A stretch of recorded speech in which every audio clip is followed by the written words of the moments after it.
Coaches, welcome to the 2021 season of the WSYBL. For those of you who don't know, I am KJ Bigler, Commissioner of the WSYBL, coming to you under some very different circumstances this year. It is Monday, December 28th in the morning, and filming this from our facility at Bigler Sports, instead of obviously coming to you next month, as we normally do at the end of January, for the big meeting we normally have. But under the current circumstances, we all understand we have to be doing it a little bit differently this year. So wanted to at least spend 10, 12, 15 minutes with you this morning and give you a little bit of information as to what's going to happen next, where we are right now, and what we're going to kind of be looking for as we get into next year moving forward. So appreciate your time and appreciate you being a part of our league again this year. And speaking of that, we have grown again this year. We are up over 200 teams this year, which is really the most we've ever had. So we're excited about that, we're proud of that, and we're happy to have you on board, especially if you're new to the organization this year. So again, welcome aboard. Thanks for being a part of our league this year, and we look forward to serving you and welcoming you this coming year here very, very soon in the year of 2021. The next thing I want to do is basically announce the board to you. You can certainly look at our website and see who's there, but let you know who each of these guys are really quickly and how many years they've served for us and how important they are to our league and what they do and bring to our league. At the second grade level is Michael Foster. Mike has been with us for 4 years. At the third grade level is Nathan Westby. Nathan has been with us for 3 years now. At the fourth grade level is Lance Lozenegger. And Lance is in his second full year. I would actually call it 2.5 years, I guess, but his second full year with us. At the fifth grade level, we've got Troy Schar. And Troy's in his first year with us this year. He's going to be taking over for Jeff Standish. And Jeff is going to be playing a different key role for us this year, which I'll go into in just a second. At the sixth grade level is Bobby Orek, and Bob is in his fourth year with us. At the seventh grade level, we've had a change as well. We've got Jeff DeMichael coming in to take my place as the seventh grade coordinator, and I couldn't be happier to have Jeff on board. From Germantown, he's going to do a great job taking over from me so that I can kind of transition into some other things with the commissioner's position this year. And at the eighth grade level is Steve Lukash, and Steve is actually our senior member, basically at this point in his sixth year, based on the current chemistry and makeup of the board. Beyond that, we have Bud Beebe, who is our umpire coordinator / liaison. He is somebody that handles the officials on the back end, any issues or problems that they're having, obviously any suspensions or any issues that come up throughout the season. Bud is our guy, and somebody that's in charge of taking care of those type of issues throughout the season.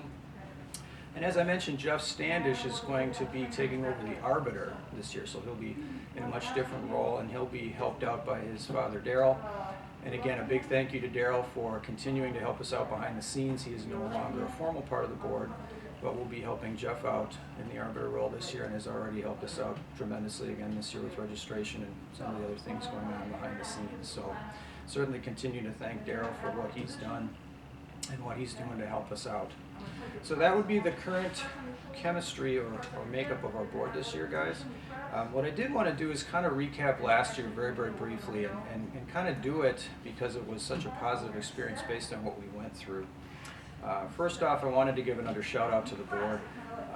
We spent an awful lot of time, energy, and they brought a lot of expertise to the table going through what we went through last year in March, April, and May, getting the league up and running and making sure that we were able to get our games in and get the season in based under the circumstances we were under last year. So I want to, again, thank them publicly on this video and to you guys, the coaches, for the job that they did to make sure that we got the season in that we got last year. Secondly, I wanted to give a shout out to Daryl Standish again. What he went through and the work that he put in, the time he spent with the arbiter alone, but all the changes that were going on based on the field issues that we had, and obviously the schedules being very, very different, and the constant change and flux we were under. It was quite a job, as you can well imagine. but he did a phenomenal, fantastic job. And I, again, can't thank him enough for everything he has done and everything he did this past year for us. And lastly, I want to thank you guys, the coaches. It was, again, one of those seasons where we all had to work together just to find enough fields, just to be able to get as many games in as we could. And I know a lot of you out there were working together, we're loaning your fields out to other teams and organizations, and we're helping make it happen and make it work. So again, I can't thank you guys enough for the role that you played to make sure that we got the season in that we got last year. And to be honest with you guys, I don't think it could have gone much better based on what we were under, the circumstances at hand. I am just proud, pleased, and very thankful that we got what we got in last year and the way things went. So I want to, again, thank you and commend you guys as the coaches for everything that you did to help us get through last year. Let's hope that this year is much better when it comes to those things, but we do know that we could be under similar circumstances when it comes to the fields and when it comes to some of the things we went through last year. So let's hope that that does change, but certainly counting on you guys stepping up as well this year if need be, as we get started to do our scheduling here in January and get the ball rolling here very soon. I wanted to give you a quick update on my dad's situation. Most of you know that he ran this league from its inception, almost 23, 24 years. He was the head of this thing, and I'm still humbled to be taking his place and running this thing due to his health circumstances and issues, but I did want to update you really quickly on that. He is being well taken care of at a facility in West Bend, and he is fighting, guys. He is fighting. And I would say the last 8 to 10 months, he has really, he's really done well. He's certainly not getting a whole lot better, but he's not getting any worse either. He's in a wheelchair and he's fighting some dementia, but he really is fighting this thing well. And he's doing whatever he can each and every day to live life to the full and continuing to fight and battle what he's going through. So we certainly continue to appreciate your prayers, your concerns, and whatever thoughts and prayers you can offer for him. Very much appreciated as he continues to battle what he's going through. So I wanted to give you a quick update on that. So a couple things as I close, guys. First off, wanted to reiterate the whole kind of sportsmanship and the important role that you guys play as the coaches. You know, my dad was very big on that, and as they say, the apple doesn't fall far from the tree. I'm very, very much a student of my dad and very, very interested in and very concerned about making sure that we're showing good sportsmanship out there, guys. And I must commend you guys right off the bat for that. The past number of years that I've been involved, I think we've done a tremendous job as a league, kind of exemplifying and showing sportsmanship as we're out on the field and in front of the kids. Just wanted to reiterate the importance that you guys have in these kids' lives and the job that you're doing. First of all, commend you for the time that you're giving, that you're spending. I coached an awful lot of years and know how time-consuming it is and how tough and thankless the job it can be at times. But we can never underestimate the importance that we have in these kids' lives and how much they do look up to us as coaches, and we'll never know. We'll simply never know the impact that we have upon these kids.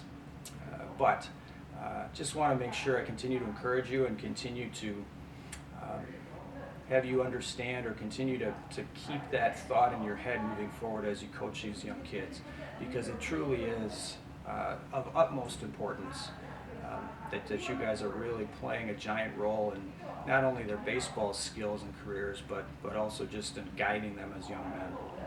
So again, I want to thank you for stepping up and being in that role and for being a part of our league again this year. So one of the last things I want to do here is go over the Sportsmanship Awards, which again to me are very important and are voted on upon the fellow coaches of each division. So it's an award that I think for those guys winning it should be very proud of.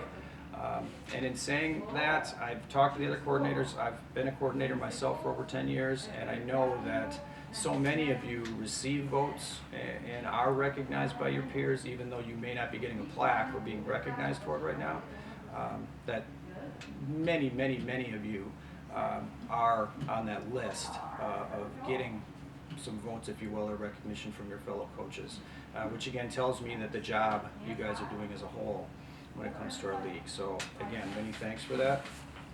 Let me make sure I can read these, and again, I apologize in advance, guys, if I'm slightly mispronouncing your names. Let's start with the second grade, guys. Our first winner is from the Muskego Warriors, and that would be Paul Dooley. We also have from the Menominee Falls Burgundy team, Chuck Moser. And lastly, from the Kettle Moraine Junior Lasers Navy team, Joe Lonisak. Sorry, Joe, if I mispronounced that name. At the third grade level, from the Tosa West Junior Trojans is Fernando Santiago. We also have from the Heartland Hawks Red, Anthony DeShide. From the Brookfield Central Junior Lancers, Troy Schar. And from the Slinger Owls, Jason Wiedmeyer. At the fourth grade level, from the Pewaukee Pirates was Mark Doberstein. From the Berlin Heat is Rob Stoltz. And from the Tosa West Junior Trojans, Michael Schultz. At the fifth grade level, from the West Bend Thunder, Kevin Rocker. From the Glendale Knights was Jeff Konzel. From the Brookfield Central Junior Lancers, TJ Knoll. From the Oconomowoc 5-O's Navy team, Rich Arndorfer. And from the Port Washington Pirates, Matt Merlo. All right, moving on to the sixth grade level, from the Brookfield Central Junior Lancers, Brad Mullins. From the Kettle Moraine Junior Lasers, Andrew Johnson. And from the Oconomowoc 5-O's Navy team, Alex Wood. And at the seventh grade level this past year, from the Jackson Jayhawks, Phil Reichert. From the Cedarburg Mercs, Jeff Kraskowiak, Jeff Kraskowski. From the Tosa East Junior Raiders, Henry Meyer. And then from the Oconomowoc 5-O's Red Team, Pete Slosher. So guys, that pretty much wraps up my portion, I guess, or what I wanted you to know or get from me as we start this next year. I guess in closing, I would say what's going to happen from here is each coordinator is going to be setting up a Zoom meeting with you. So the best way I think for us to handle it this year is for each coordinator to kind of take charge of his group and all the teams that fall under each of those age levels and have kind of a 15 to 20 minute meeting with you guys. And I'm assuming that's going to take place sometime end of January like our normal meeting would have been, and you should be looking for some information from them fairly soon as to when that's going to take place. And that's kind of the way we'll get any information that you guys need to know and any details from here as to what's going to happen next. Depending on when you hear this message, you're going to start your scheduling January 1st. That's when the divisions will come out, and you'll have about a month or so till February 1st to get that done. We'll need that submitted, and then we'll get your home schedules into that template and into the arbiter so that we can start getting the umpires rolling by mid-February. I think at the latest is when we want to start get going on that. So those are a couple of details that they'll be kind of reiterating and sharing with you, and obviously the website, Daryl and Jeff do a phenomenal job. Everything is there, guys, all the links and everything that you're going to need. But again, I'll let the coordinators give you more detail on that as we continue to get into January and they get with you guys. So from there, if for some reason you're still struggling, if for some reason you're missing something or if something changes and it's something that I need to be aware of or the board in general needs to be aware of, obviously hit me up. Please get in touch with me if need be. I think the best way to get a hold of me, if you need to get a hold of me quickly, is a text. Otherwise, certainly a phone message. So often I feel like I can't answer my phone, but you're certainly welcome to. Otherwise, email as well, and then all that information again is on the website. So Once again, guys, appreciate your time, your attention. You're coming to our league this year, and very excited again about where we're headed, and very hopeful that things are going to change this year, that this COVID thing is going to relax, this vaccine is going to come into play, and we'll get a little bit more of an official season and things turning around a little bit this coming year. I wish you all a very happy new year, and looking forward to coming at you again sometime soon down the road here as we get into the new year. Thanks again, guys.